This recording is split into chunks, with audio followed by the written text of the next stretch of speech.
You guys know I'm always talking about tracking my money. You can't manage what you don't measure. And I use a paid app to do that because I'm kind of crazy. But when I talk to you guys, my readers and my listeners, you want a free solution. You want something that links to your personal accounts and tracks your net worth. You want something that has analysis tools and a personalized plan for you. And you want real wealth management advice. The free answer is personal capital. Personal capital is an awesome tool, and it is hard to believe that it's free. And the world agrees. Year after year, personal capital is recognized as a best in class budgeting and tracking tool.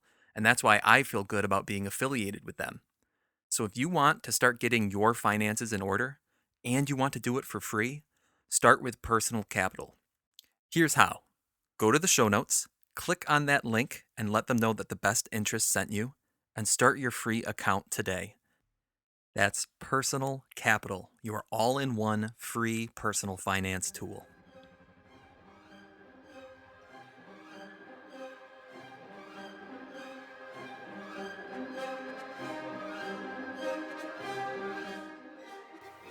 Welcome to the Best Interest Podcast, hosted by Jesse Kramer, where we discuss today's best ideas in personal finance and investing. The Best Interest is a personal podcast meant for entertainment purposes only. It should not be taken as financial advice and is not prescriptive of your financial situation. Here's your host, Jesse Kramer. Hey guys, Jesse Kramer here. Welcome to episode 22 of the Best Interest Podcast. Today's episode is a little bit different. It's an interview, like some interviews I've had on here before, and I will introduce my guest in a minute. But in this episode, we don't focus too much on financial tips. Instead, we talk about the mindset and the story and the influences that can take someone from quote unquote wandering through life making $35,000 a year to starting a business, starting a family, and investing their way to a $500,000 portfolio by age 30. Understanding this story and finding parallels in this story to your own life, that's your mission as you listen through this episode. So I hope you enjoy. My guest today is Sean Cranston, aka The Wealth Dad. Sean, as you might tell, is a father of two young children. He's an author, and he's a personal finance expert, especially when it comes to simple, effective investing topics that you can implement in your own life. His first book, Index Fund Investing 101, was released in 2020, and his second book, Investing for Your Children 101, is set for release in a couple weeks here in mid-July. Sean, thank you for coming on to the Best Interest Podcast. Yeah, thanks for having me. Appreciate you or letting me come on. Absolutely, absolutely. I was hoping, Sean, some of our listeners are going to know about you, but for those who don't, can you give us a little bit of your elevator story, especially how you got involved in personal finance and investing education? Sure. You mind if I take a little bit of time to explain this one? Would love it. Would My love it. my yeah, okay. So this kind of has to start when I went to college. So I come from a family. I've got three older sisters, all of whom were 10 times more book smart than I was. Like it wasn't even close. So the all my sisters were 4.0 students in high school, and they all had a really good general idea of who they wanted to become after high school. So I've got two. I had a teacher, or my first oldest sister worked in finance first, and then actually went back to get her master's to become a teacher. My middle sister works in with child cancer patients, so she became a nurse. And then my youngest sister became a teacher. Me, on the other hand, I was kind of the mistake child of the family. I've got a 9 year difference between my youngest, oldest sister. They're all 2 years apart, but I'm kind of the straggler behind them. But what they gave me at least was a good, I guess, compass, as you'd say, to, they went to college, they did well for themselves, they got in careers, they were able to support themselves. So me coming behind them, although I wasn't as kind of motivated in the classroom as they were, uh, I knew college was pretty much the route I was going to go to. That's just kind of what my family was doing. So I knew that was going to be eventually my path.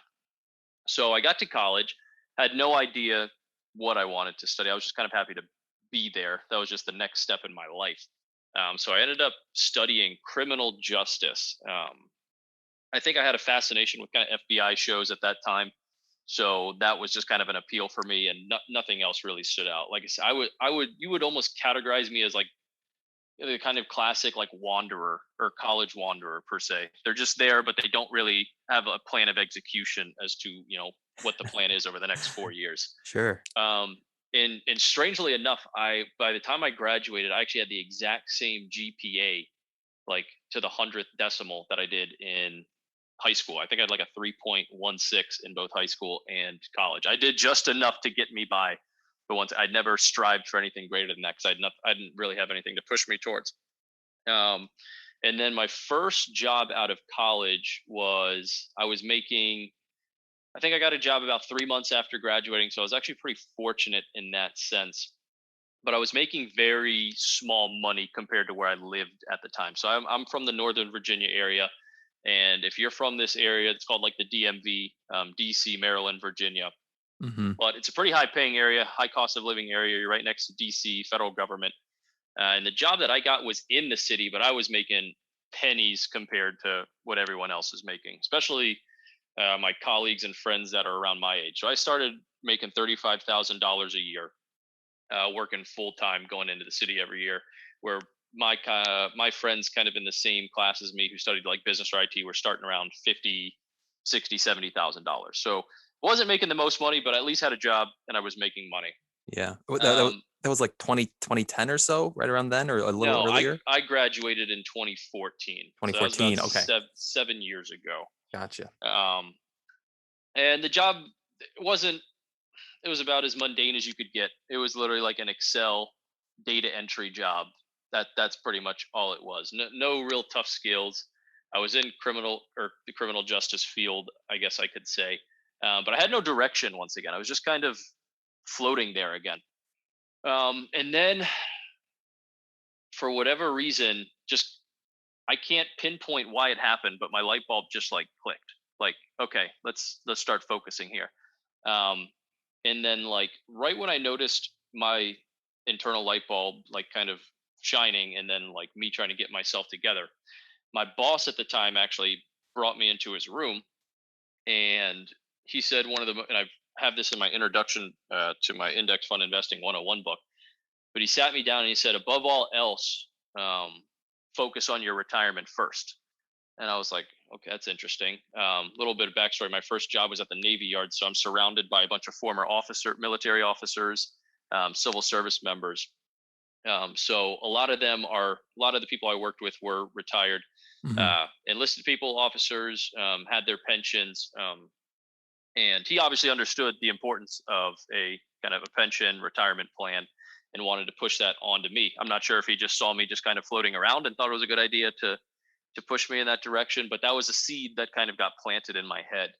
The only financial knowledge or personal finance knowledge I had up until that point was advice I got from my sister, who told me she kept $2,000 in her checking account and never spent below that. So when she got new money, she would essentially spend that down to 2,000, and then that was like her $0 marker. She wouldn't go beneath that. That was my budgeting essentially for the first year of my life. Yeah, okay.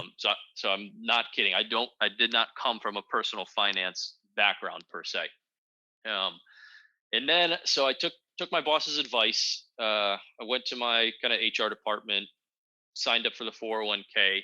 Had no idea what it was, just signed up for it. Put like 3 or 4% in there, and then after a couple months, I think I had a couple $100s in there. And then one day I just logged in and I saw like a big green arrow that was pointing up, and then it said like $4 or $5. So nothing groundbreaking, but I saw like the account has increased a couple dollars. And then I was very cognizant of the money I was putting away in my savings account at the time. Although I wasn't good at money, I was still using that basic budgeting kind of $2,000 checking in my head. And everything that kind of went when I would get paid, I would give myself $500 for every 2 weeks, and everything would go into savings. So I checked my savings account, and I knew that I had a lot more money in my savings account than I did in my 401k. But my savings account was only growing like a couple pennies every month. So it was weird to see an amount so much smaller in my 401k, hundreds compared to thousands in my savings account. but that was growing by a couple dollars. So at the time, and I'd still say I'm not a mathematician, but I was smart enough to put two and two together. It's like, wait a minute, there's a smaller amount of money, a couple $100, making a couple dollars compared to my savings account, which has I think it was close to like $10,000 when this was clicking. But it was earning like 5 cents a month. Hmm. So I was smart enough to be like, okay, there's something going on here that I'm not understanding or seeing. So I then went home to at some point around this time, this my girlfriend at the time, she's my wife now. We moved into an apartment together.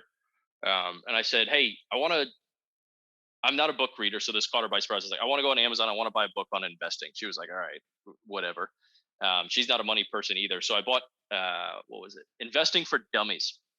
This is Okay. probably the first book I legit like have read on my own, as in like going to seek it myself in my entire life. I'm not kidding. And I read it, and I pretty much gave you everything that a basic personal finance person would know. So your IRAs, Roth IRAs, index funds, ETFs, stocks, bonds, every basics of it. And it just kind of got addicting in a way. It was starting to make sense after I read it why my much smaller 401k was increasing by a couple dollars as opposed to where my savings account was only increasing by a couple pennies. So I was able to connect these dots, and then it was almost like the light bulb kept getting brighter in my head. I was like, wait a minute, I can do something here. I'm not making the most money, but I know how to grow this money now. So my next job in my head now was, okay, I have to increase my income. This is my next step. I'm only making $35,000 a year. My friends are making double. My wife's not making that much money either. So naturally, this is if I want to grow this money, I've got to increase my income.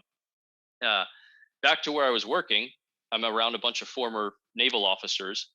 My actually one of my bosses at the time too was a former Navy SEAL, and a lot of them got in my ear suggesting that trying to apply for the Naval Officer Candidate School would be a good route. They thought it'd be a good kind of direction path for me. They saw like how kind of dedicated I was getting after first 6 months on the job, and then through reading the book, I understood the potential retirement benefits that came potentially as a military officer. You had the pension, you had the thrift savings plan, and I saw it as a great way to kind of launch a career for myself, take care of my girlfriend who I was going to get engaged to soon, and then build a great retirement plan for me. I love the idea of a pension. 20 years in, I was naive at the time, thinking like it'd be an easy 20 years. So I started on the path then of applying for the Naval Officer Candidate School, and it took about a year, the entire process of applying and kind of getting all my stuff together. But in that year, I was reading voraciously, essentially every book on Amazon you could on personal finance. You name any money or finance investing book, and I read it in that year. That bulb, like I said, that light bulb was just getting brighter and brighter and brighter, and all the dots just kept connecting more. So by the time the decision came, I got the call from my recruiter saying that I was accepted. Fortunately, so I was excited, Hmm. but it came. It was like an inflection point in my life. I was about 25 now, a couple years, or I was 24, 25, a couple years, out of college into my job, and then I started thinking. I was like, okay, this is before I even told my wife I was accepted.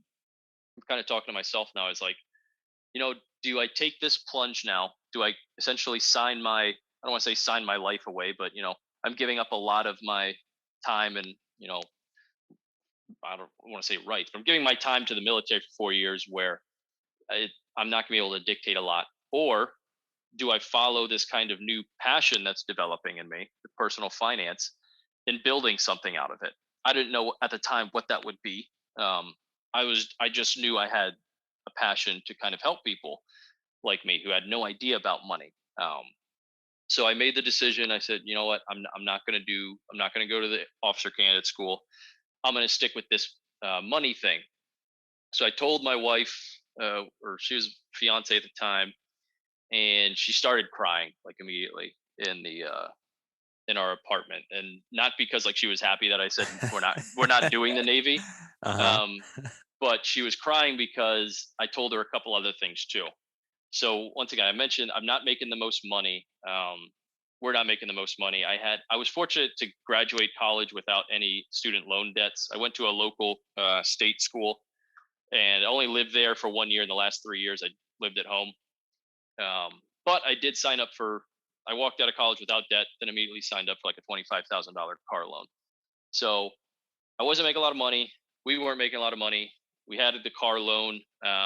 We rented a two-bedroom apartment that was about $1,800 a month. Once again, pretty high cost of living area around here. So we're doing okay, but it wasn't. We weren't making any steady progress, I'd say, or the progress that I'd want to see.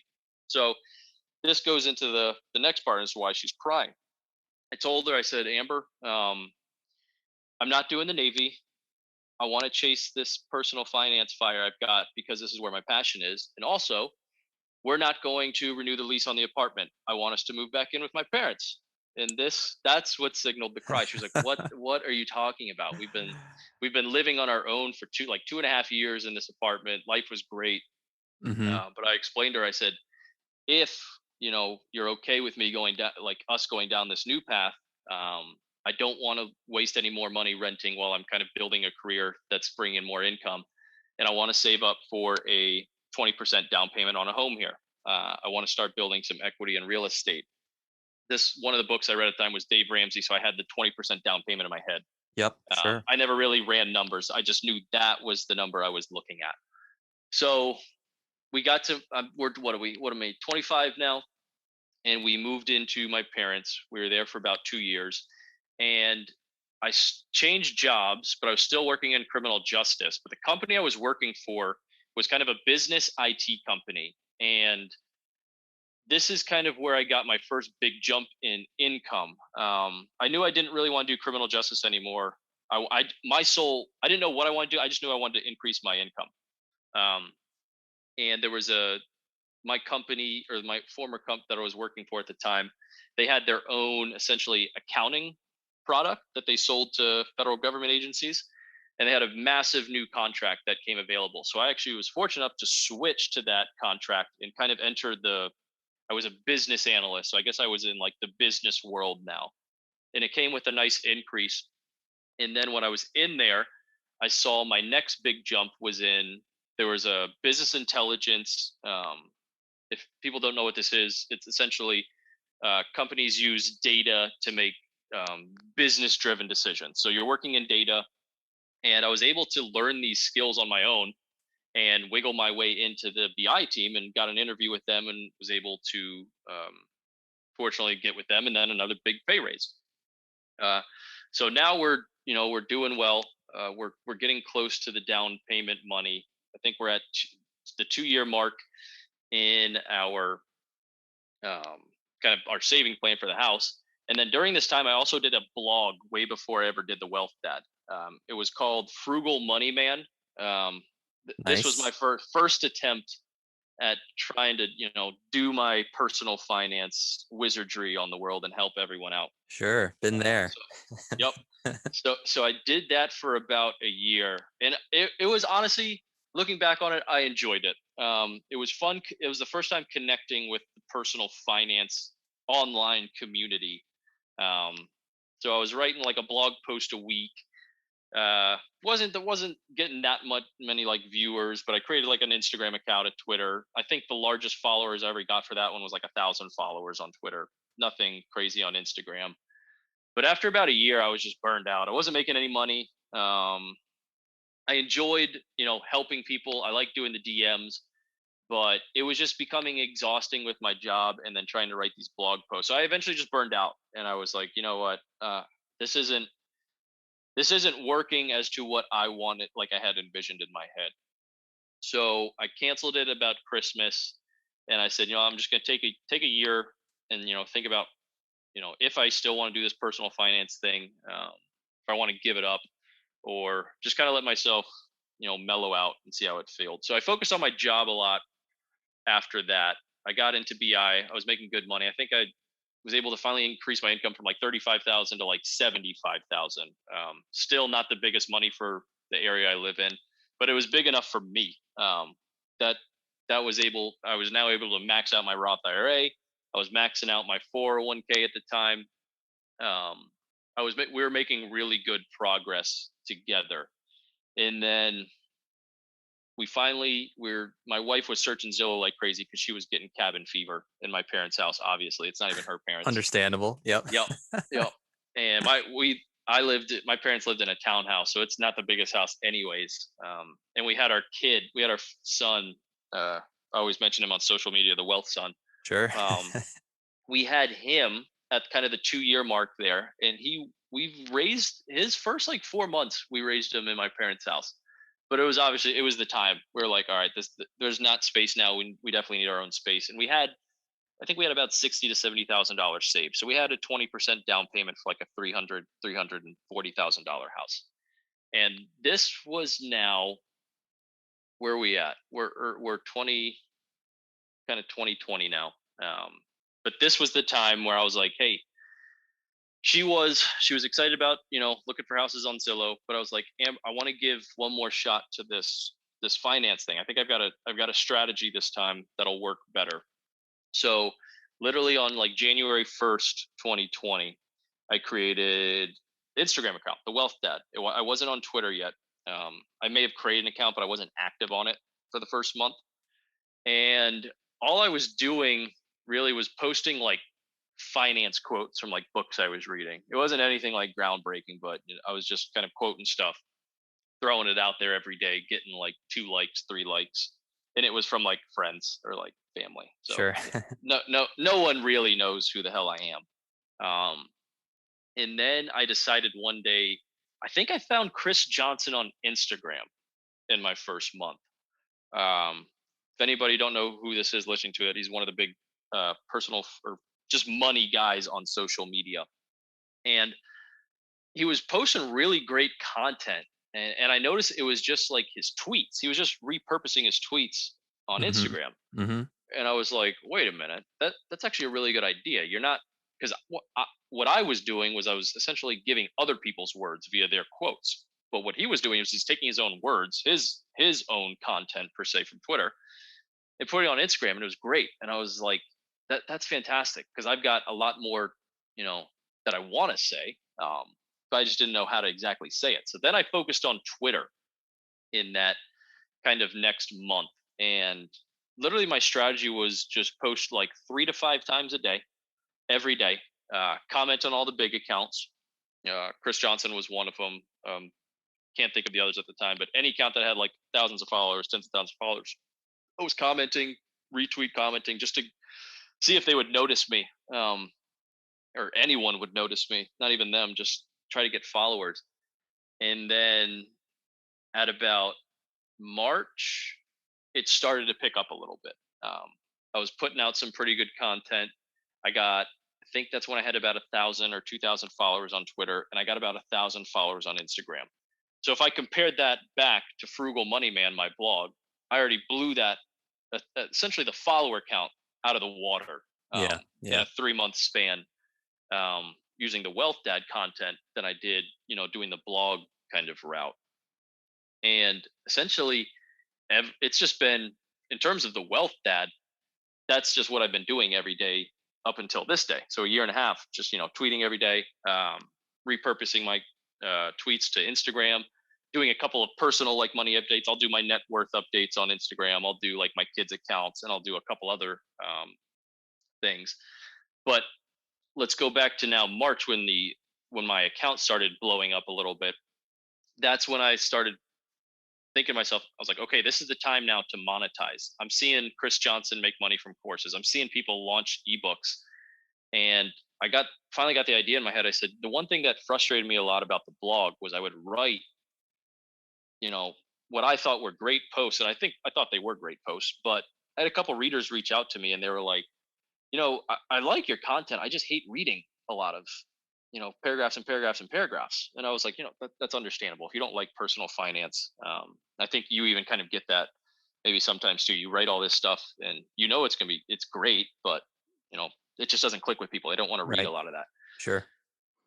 So I was like, okay, I know I've got, what I've done personally is I've grown a fairly large portfolio for myself and wife relative to my age at that point. I think we had like 100, $200,000 in the stock market. And it was all in index funds. It's what I understood. So I knew where we were compared to our age financially, people would benefit from that knowledge. Um, and I also, coming from a non-finance background and learning it myself over the years, I knew what the pain points were for people who had no idea about this, and I knew what kind of content that beginners and novices digested, and it really benefited me when I made the book.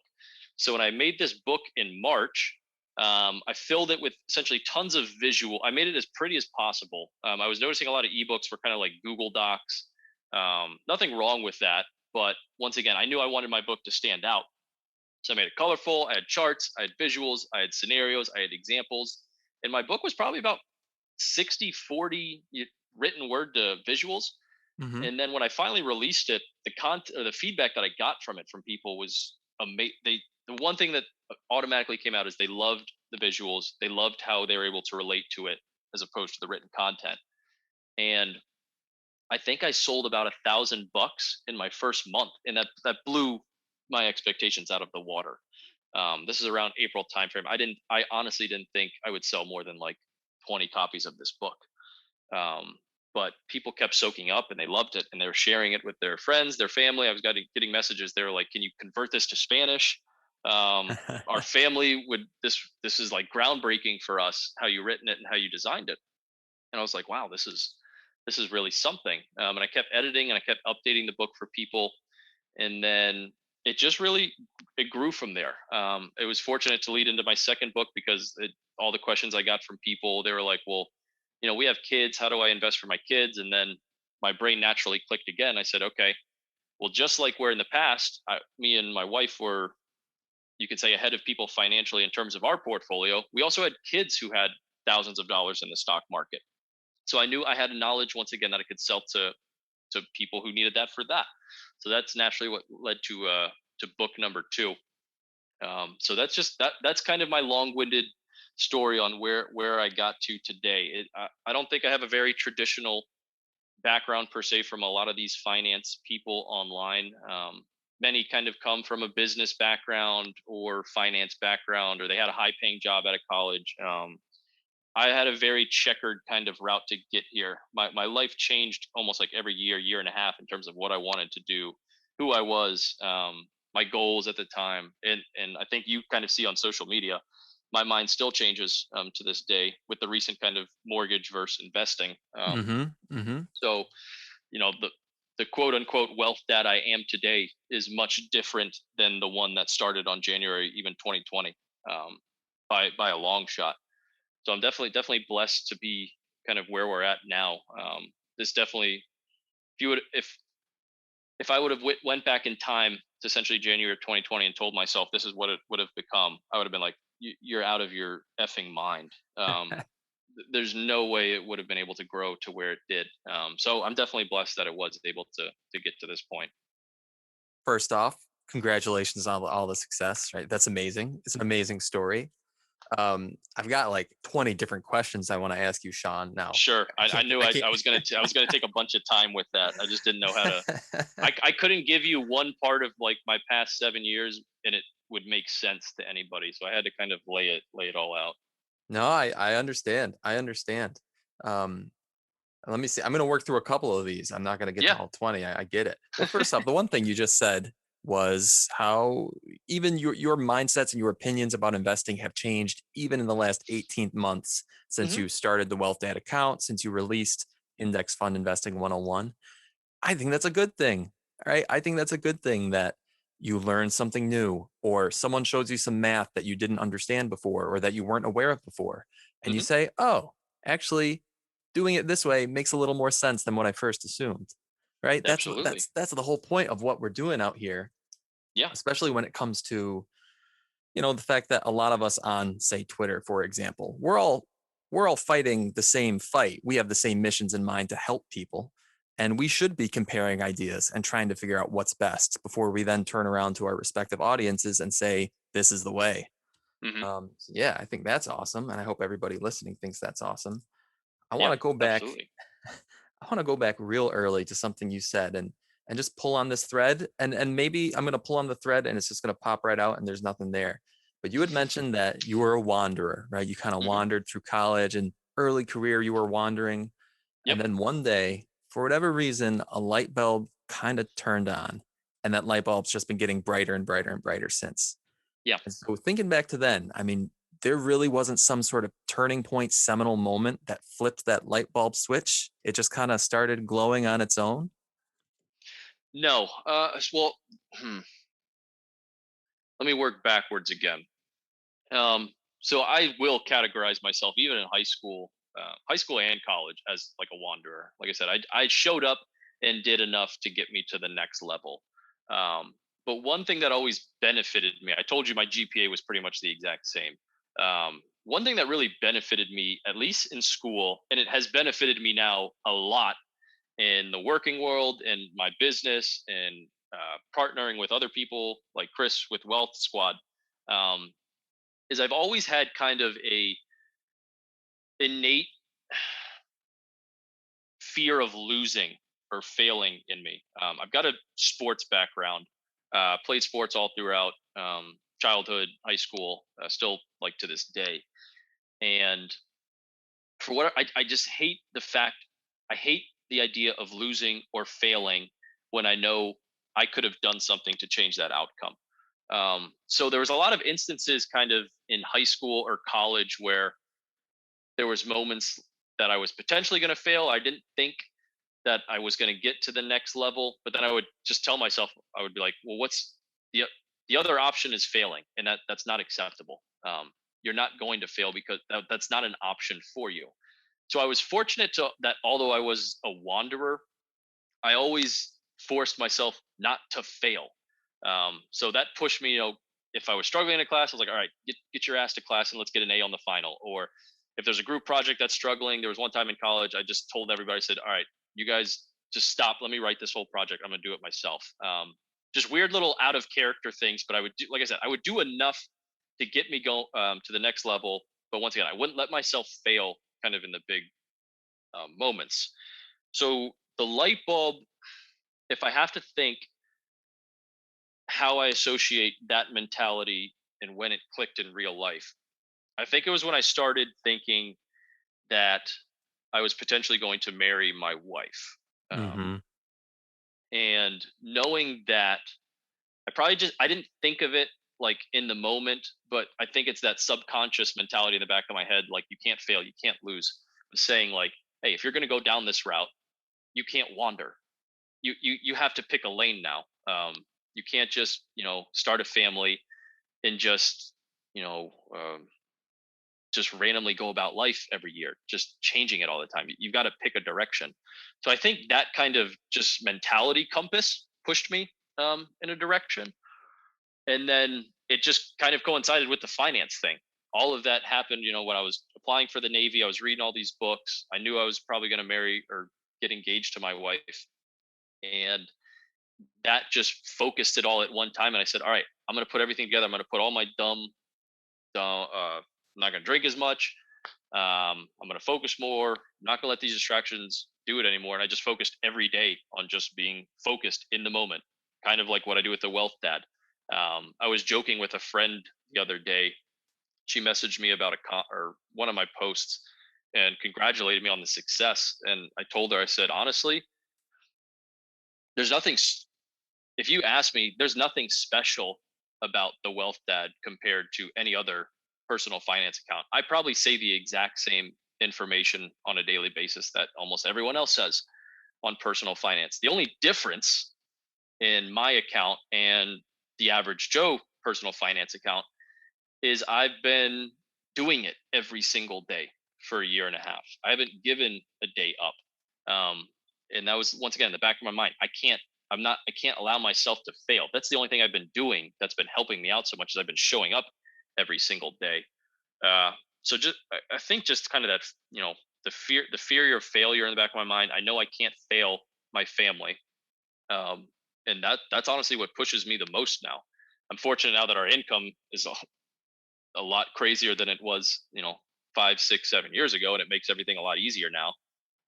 But I still had that same mentality. We're making over 200 grand this year with all of our combined incomes, but I still have the exact same kind of fear of failure mentality as when I was making 35,000. I still spend my money on the same stuff, still do the same things. I don't, you know, I didn't buy the Tesla immediately when I got my first, Gumroad paycheck from my job or from my books. I'm literally the same guy I've always been since high school. And Just my just no wife, longer my- wandering is all. yeah, Just I'm, no I'm longer not wandering. wandering, or I would say I'm focused wandering now. I'm still. My wife would tell you my mind changes all the time, and I'm doing stuff, but I at least do what I need to do on a daily basis to keep me going in the direction that is going to provide for my family and not let me fail them. Yeah, If that makes sense. it absolutely makes sense. And from the outside looking in, it certainly doesn't look like you're failing, man. So congratulations. It looks like you're succeeding. And even if you are wandering a little bit, like you said, it's focused wandering. Like your path Yeah, seems really well defined and you're allowed to take a step off the trail every now and then, but the trail is yeah, still there. yeah. Um, Okay, Sean. So let's put some of these ideas into practice. Imagine I'm listening to the podcast. I'm 25, I'm 28, I'm 30 years old. I want to get into investing and I like the wealth dad. So I'm going to try out index funds. Build me an index fund portfolio. What would you tell me to invest in?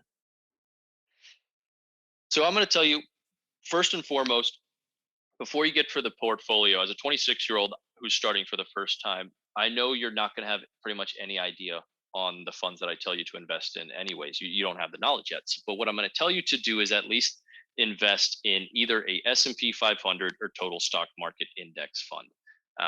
Why I say that is because the S&P 500 has an extremely long-term track record dating back to 1926 of averaging just under 9% in real returns when you consider dividends reinvested and you account for inflation. So what this is going to do when you invest in an S&P 500 index fund or total stock market index fund is it's going to put your money across the essentially all the largest companies in the United States. This is your Home Depots, Apple, Microsoft, Amazon, all the companies that you see on a daily basis. You're now going to shift from being just a consumer in the economy to now you're going to be an owner in the economy by owning a piece of each of these companies through a basic S&P 500 or total stock market index fund. But then I'm also going to encourage you, once you get comfortable with that, to adding just a simple total international stock market index fund. So you can, my recommendation would be doing a 70-30 split between US to international. You can even maybe do 80-20 US to international, depending on how much more you believe in the US to international stocks. But I do believe it is good to own a globally diversified portfolio that's not just focused on the United States, because anything could happen in the U.S. economy. It might not always be as great as it is. There could be decades where our economy is in a slump, and you want to be diversified to the rest of the world as well. So do a simple 70-30 or 80-20 split between a S&P 500 index fund, total stock market index fund, and a total international stock market index fund. Gotcha. So a couple follow-up questions then. So Mhm. let's say I do the 70-30. Let's say I'm 70% in a total US fund. So I own not only the big US companies, but the small ones too, 70% of my portfolio. Mhm. And the other 30, I go international. Let's say in the next year, international stocks happen to outperform. And just by the basis of the way the market performs, my portfolio now is actually more like 60-40. Because let's say the US market does poorly while the Mhm. international market does well. Do you recommend that should I bring that back into balance or rebalance, as people say, back to 70-30? And if so, how often should I do that? Yes, I would, but I would not sell. I'm a fan of letting your winners run. And what that means is, as your investments are growing, I'm not a fan of then selling them as they're on an upward trend. So, what I would do, and you can either do this on a twice a year or just once a year on an annual basis. But what I would do to get your portfolio back from that 60-40 to 70-30 is what I call buying more of your losers. So you're losing essentially your portfolio that's getting outperformed by your other one who's not doing as well, you're going to put all of your new contributed money to that fund, and you're going to build back your asset allocation that way by buying more of the losers while still allowing that one fund that's performing a lot better to continue to run. Because I'm definitely a big fan of letting the winners run and not stopping the steam early per se. Gotcha. So I'm sitting at 60/40, US 60, international 40. And what you're Hmm. saying is for the next few months, I'm just going to buy US. I'm just Correct. going to buy the US and it's slowly going to be 61/39, 62/38, and slowly creep back up to that 70/30 target. I like it. Correct. I like it. Excellent. So 70% or 80% US funds, 20 or 30% international funds. Sounds like a great place to start to me. And then from there, it's time to start learning. And as you learn more as an investor, you might decide to change your own portfolio. But the idea of just starting and starting with that portfolio balance, that allocation, I like it. I like it, Sean. Thanks for that advice. Yeah, simple and to the point. Cool. Well, Sean, let's transition then. We're at about the 45-minute point. Let's go to the rapid fire questions. The first Sounds one: good. what is the last material object or personal luxury that you spent $100 or more on? And it can be for the kids or it can be for you and your wife, because I understand there's a lot of costs with having little babies. Material wise, it's probably something for the kids, to be honest. Like I said, I'm not kidding when I say I'm the same person I've been since I was in high school. I go to the gym every day. I pretty much wear the same running shorts, so I can't think of something like I've spent $100 on myself. Actually, no. You know, I got a $200 Amazon gift card from my work the other day, and I gave it entirely to my wife, and she spent it on new clothes for herself. That was our. I think the last thing that comes to mind in terms of just kind of like shopping. Neither of us are big kind of money spenders, but that would probably be it. So this isn't a trick question, Sean, but would you say that your frugality or your, kind of your disinterest sometimes in material goods is correlated to the fact that your investment accounts have grown so much? Does that make sense? So are you saying like because Because you my don't spend accounts a have lot of money. Yeah, because you don't spend a lot of money on stuff, you use that money to invest. I mean, mathematically, yeah.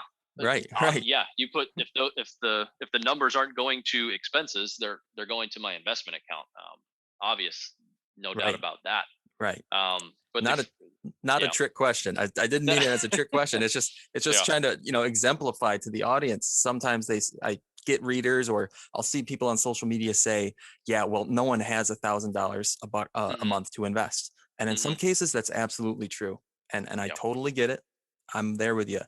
But in other cases, those $1,000 a month are going towards the nicest items that money can buy instead of Yep. going into an investment account. It's all about choices. Everybody makes Yep. their own choices. And if you don't choose to spend on material goods, you'll have more money to do other stuff with, like invest. And one thing I'll add to that too, and this is where once again I'm a completely different person than I was when I first started this account, or even when I first started reading about money. Back in the day, I would more kind of agree with just your basic statement. If you're not spending as much, you're going to have more means to be able to invest. And I was always of the sense, cutting expenses is the most important thing to do for people. And it is definitely important. You don't need to be spending whatever 300, 400 bucks at the club every month.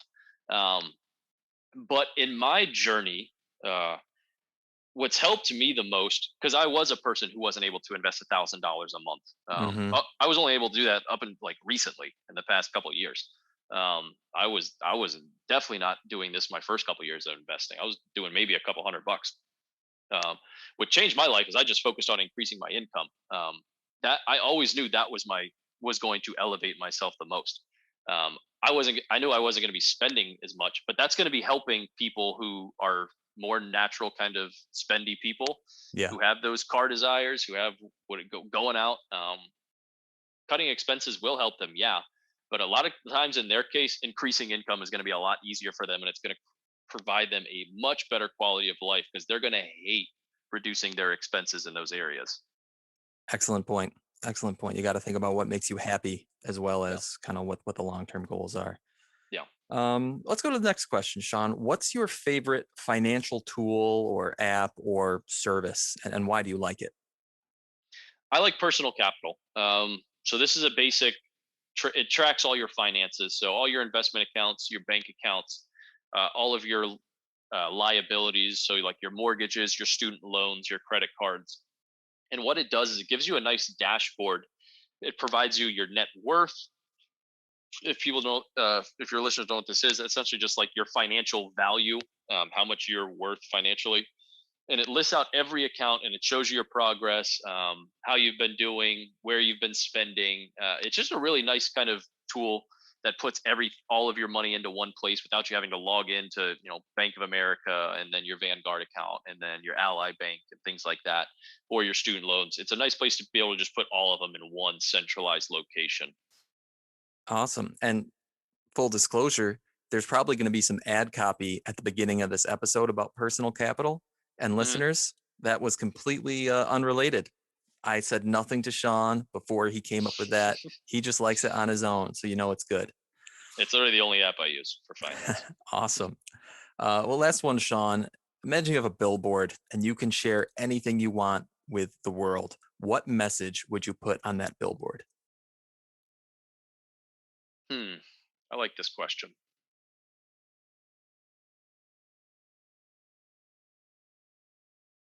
I'd say life is not as hard as you think. Um, Years ago, I wouldn't have, you know, I wouldn't have believed that myself. I thought life, as a wanderer, without direction, I thought life was going to be hard. Now that I've, achieved a decent level of success financially with the business, I'm able to now look back and see that all this really was just me putting in the work every single day. Once again, like I told you, well, like I told my friend, all I've been doing differently is putting in the work every single day for a year and a half, where most people, even my old self, would have quit after 6 months, a year. Hmm. So although life seems hard, it's really not hard. That it's not as hard as you think to get essentially to that next level, to that 1% of people, if you're willing to put the work in every single day for a long period of time. Um, so that's what I would tell readers now, especially young people. A lot of young people are discouraged, with kind of student loans. COVID just hit. The state of what they think the economy is. A lot of doubt in young people. So I would just want to tell them, it's not as hard as you think. But if you're that's saying that you're going to put the work in, though. So That's an hopefully that excellent. answers your question a little It bit. absolutely does. It absolutely does. And yeah, in my own life, I can certainly count my blessings and pick out the points in life where I've been lucky. And I can also look at points in life where I've said, hard work got me through that and hard work Hmm. got me here. And it usually it's a combination of both. And it's, what is it, Thomas Edison, maybe, or one of those guys who pointed out the fact that it's the combination of really hard luck or really hard work, really Yeah. hard work gets you to the point where all of a sudden you can take advantage of your luck when it comes Yeah. along. So it really is Yeah. that combo. That's a great Yeah. answer, Sean. And Yeah. I just want to thank you for coming on the Best Interest podcast. This was a great conversation. Yeah. I enjoyed this. I've done a couple podcasts before, and they were a lot more, money, finance related, and I love talking money. Obviously, my name kind of says that. I liked kind of talking a little bit more about, the more about the mentality around, who I am, what I think has helped to me a lot. So I definitely enjoyed exploring those areas a little bit more than just the money side. So I appreciate it. Absolutely. Absolutely. It was really, really good story and fun to learn about you. We'll talk to you soon, man. Great to meet you. Yeah, appreciate it, Jesse.